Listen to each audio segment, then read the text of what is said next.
Hello friends, gate exam നാളെ മറ്റന്നാളോ അല്ലെങ്കിൽ അടുത്ത ആഴ്ചയോ നടക്കാൻ പോവുകയാണ്. അപ്പം അവസാന നിമിഷത്തിൽ നിങ്ങൾക്ക് ഓർത്തിരിക്കേണ്ട കുറച്ച് കാര്യങ്ങൾ ഞാൻ പറയാം.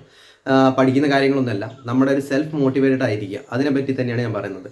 നമ്മൾ ഈ എക്സാം എഴുതാൻ പോകുന്ന സമയത്ത് വളരെ ഇമ്പോർട്ടൻ്റ് ആണ് ഈ ഒരു ഗേറ്റ് എക്സാമിന് നമ്മുടെ മൈൻഡ് സെറ്റ് എങ്ങനെയാണെന്നുള്ളത്. അപ്പം നല്ല രീതിയിലൊരു മൈൻഡ് സെറ്റിൽ പോയി എക്സാം എഴുതുകയാണെങ്കിൽ, അതായത് ഒരു എന്താ പറയുക, ഓവർ ടെൻസ്ഡ് അല്ലാതെ അത്യാവശ്യം കോൺഫിഡൻറ്റിൽ നമുക്ക് ഓക്കെ ഈ ഒരു എക്സാം ഇല്ലെങ്കിലും എനിക്ക് വലിയ കുഴപ്പമില്ല എന്ന രീതിയിൽ ഒരു നെവർ മൈൻഡായിട്ട് പോകുന്നതാണ് ഏറ്റവും ബെറ്റർ എന്നാണ് ഞാൻ പറയുന്നത്. കാരണം എന്താണെന്ന് വെച്ചാൽ നമ്മൾ ഓവർ ആ എക്സാമിനെ പറ്റി എന്താ പറയുക കൂടുതൽ ടെൻഷനൊക്കെ അടിക്കുന്ന സമയത്ത് നമ്മുടെ ആ ഒരു എഫിഷ്യൻസി അവിടെ കുറയുകയാണ് ചെയ്യുക. എക്സാം ഹാളിൽ നമ്മുടെ ക്വസ്റ്റ്യൻസ് അറ്റൻഡ് ചെയ്യാനുള്ള എഫിഷ്യൻസി കുറയുകയാണ് ചെയ്യുക.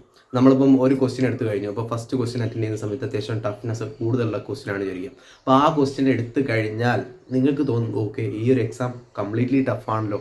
അതായത് നിങ്ങൾക്ക് ആകെ കണ്ടത് ഫസ്റ്റ് ക്വസ്റ്റ്യൻ മാത്രമാണ്. ഈ ഒരു ഫസ്റ്റ് ക്വസ്റ്റ്യൻ്റെ ബേസിൽ നിങ്ങൾ എൻ്റയർ എക്സാമിനെ വിലയിരുത്തി കഴിഞ്ഞു ആ എക്സാം കംപ്ലീറ്റ് ടഫാണ്.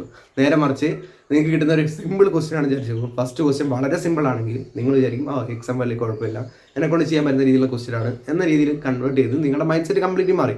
അതായത് ആകെ നിങ്ങളൊരു ക്വസ്റ്റ്യൻ മാത്രമേ കണ്ടുള്ളൂ, ആ ഒരു ക്വസ്റ്റ്യൻ്റെ മുകളിൽ നിങ്ങൾ ആ എക്സാമിനെ വിലയിരുത്താൻ തുടങ്ങി. ഒരിക്കലും അങ്ങനെ ചെയ്യരുത്. കാരണം എന്താണെന്ന് വെച്ചാൽ ഗേറ്റിനെ എല്ലാവർക്കും ഒരേപോലത്തെ ഏകദേശം ഒരു ആവറേജ് സ്റ്റാൻഡേർഡുള്ള ക്വസ്റ്റ്യൻസ് ആണ് എല്ലാം വരിക. അതിൽ സിമ്പിൾ ക്വസ്റ്റ്യൻസ് ഉണ്ടാവും, ടഫ്നെസ് കൂടിയ ക്വസ്റ്റ്യൻസ് ഉണ്ടാവും, റിപ്പീറ്റഡ് ആയിട്ട് വരുന്ന ക്വസ്റ്റ്യൻസ് ഉണ്ടാവും. ഇനി ഒരുവിധ ആൾക്കാർക്കൊന്നും ചെയ്യാൻ പറ്റാത്ത രീതിയിലുള്ള ക്വസ്റ്റ്യൻസ് ഉണ്ടാവും, ആർക്കും ചെയ്യാൻ പറ്റുന്ന രീതിയിലുള്ള ക്വസ്റ്റ്യൻസ് ഉണ്ടാവും. അപ്പോൾ അങ്ങനത്തെ കുറേ ക്വസ്റ്റ്യൻസ് എന്തായാലും ഒരു സെറ്റ് ഓഫ് പേപ്പറിനകത്ത് ഉണ്ടാവും. ഈ 65 ക്വസ്റ്റ്യൻ്റെ അകത്ത് എല്ലാ ക്വസ്റ്റ്യനും ടഫായിട്ട് ഒരിക്കലും സെറ്റ് ചെയ്യില്ല. അപ്പം നിങ്ങൾ കാണുന്ന ക്വസ്റ്റ്യൻ ഫസ്റ്റ് ക്വസ്റ്റ്യൻ ടഫ് ആണെന്ന് വിചാരിച്ചാൽ ആ എക്സാമിന് ഒരിക്കലും വിലയിരുത്തൽ കംപ്ലീറ്റ് ടഫ് എക്സാം ആണെന്നുള്ളത്. അതുപോലെ തന്നെ പോസിറ്റീവ് മൈൻഡ് സെറ്റോടുകൂടി എക്സാം എഴുതാൻ പോവുക. നിങ്ങൾ എന്താ പറയുക, ഈ എക്സാം എഴുതി ഞാൻ ക്വാളിഫൈ ചെയ്യുമോ, അല്ലെങ്കിൽ ഈ എക്സാമിന് ഞാൻ കൂടുതൽ പ്രിപ്പയർ ചെയ്തിട്ട് കാര്യമുണ്ടോ, അല്ലെങ്കിൽ അടുത്ത വർഷം ഞാൻ എന്ത് ചെയ്യും, അല്ലെങ്കിൽ വേറെ ഏതെങ്കിലും എക്സാം വരാനുണ്ടോ, ഇങ്ങനത്തെ കുറേ കാര്യങ്ങൾ മനസ്സിലുണ്ടാവും.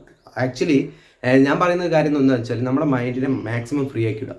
ഒരു ക്വസ്റ്റ്യൻ അല്ലെങ്കിൽ 2 ക്വസ്റ്റ്യൻ നിങ്ങൾക്ക് അധികം ചെയ്യാൻ പറ്റിയാൽ അത് അത്രയും ബെറ്ററാണ് ഈ ഗേറ്റ് എക്സാമിന്. അപ്പം ഫ്രീ മൈൻഡ് ആയിട്ടുള്ള സമയത്ത് മാത്രമാണ് നമുക്ക് കൂടുതൽ ക്വസ്റ്റ്യൻസ് ചെയ്യാൻ പറ്റുള്ളൂ. ഞാൻ ഫ്രം മൈ എക്സ്പീരിയൻസ് ആണ് ഞാൻ പറയുന്നത്, അതുകൊണ്ടാണ് ഞാൻ പറയുന്നത്. അപ്പം നമ്മൾ കൂടുതൽ ടെൻസ്ഡായി ഇരിക്കുന്ന സമയത്ത് നമ്മുടെ എഫിഷ്യൻസി കുറച്ചുകൂടി കുറയാണ് ചെയ്യുക.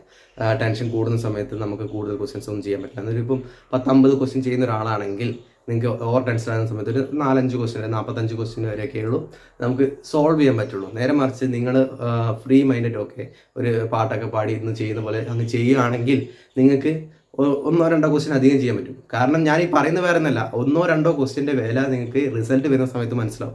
കാരണം നിങ്ങളുടെ മാർക്ക് റേഞ്ച് ഏകദേശം ഒരു 40 മാർക്ക് 50 മാർക്ക് 60 മാർക്ക് റേഞ്ചിലാണെങ്കിൽ നിങ്ങളുടെ ഈ ഒരു മാർക്ക് എന്ന് പറഞ്ഞാൽ ഒറ്റ മാർക്ക് എന്ന് പറഞ്ഞാൽ ഏകദേശം 1000-1500 റാങ്കിന് ഡിഫറൻസ് ഉണ്ടാവും. 1000-1500 റാങ്കിന് ഡിഫറൻസ് ഉണ്ടാവും.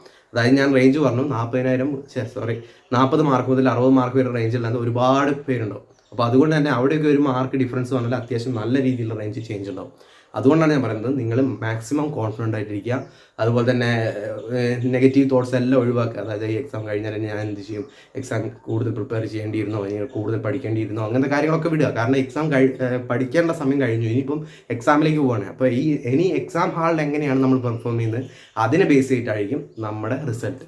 ഓക്കെ, അപ്പോൾ മാക്സിമം എല്ലാ കാര്യങ്ങളും ശ്രദ്ധിക്കുക. അതുപോലെ നമുക്കറിയാം കൊറോണയുടെ സിറ്റുവേഷൻ കാര്യങ്ങളൊക്കെ ഉള്ളതുകൊണ്ട് ഒരുപാട് റൂൾസ് ആൻഡ് റെഗുലേഷൻസ് ഉണ്ട്. അതുപോലെ തന്നെ ഹോൾ ടിക്കറ്റിൻ്റെ അകത്ത് വരുന്ന കാര്യങ്ങൾ ഒക്കെ ഇൻസ്ട്രക്ഷൻസ് എല്ലാം വായിക്കുക. അതിൻ്റെ അകത്ത് എന്തെങ്കിലും പോയിന്റുകൾ ഉണ്ടാകും. അതായത് ഈ എക്സാം എഴുതി രാവിലെ വായിക്കാൻ നിൽക്കാതെ തലേ തന്നെ നോക്കിയിട്ട് അതിൻ്റെ അകത്ത് എന്തെങ്കിലും കാര്യങ്ങൾ വേണമെന്നുണ്ടോ, അതുപോലെ തന്നെ പ്രിൻറ്റഡ് കോപ്പി അതിൻ്റെ കാര്യങ്ങൾ നോക്കാനുണ്ടാവും, അഡ്മിറ്റ് കാർഡിൻ്റെ കോപ്പി, ഇങ്ങനത്തെ കാര്യങ്ങളൊക്കെ ഒന്ന് ശ്രദ്ധിച്ച് വെക്കുക. അതായത് തലേന്നെ നിങ്ങൾ ഫുൾ റെഡി ആയിരിക്കുക. അതായത് എക്സാമിന് വേണ്ടി വീണ്ടും ഒരു ടെൻഷൻ അടിക്കാനുള്ള സാഹചര്യം നിങ്ങൾ ഒരുക്കാതിരിക്കുക. ഓക്കെ, അപ്പോൾ മാക്സിമം പോസിറ്റീവ് വൈബായിട്ടിരിക്കുക. അത്രയും നിങ്ങൾക്ക് ആ എക്സാമിൽ എഫക്റ്റീവായിട്ട് നിങ്ങൾക്ക് അതിൻ്റെ റിസൾട്ട് കിട്ടും. അതുകൊണ്ടാണ് ഞാൻ പറയുന്നത്.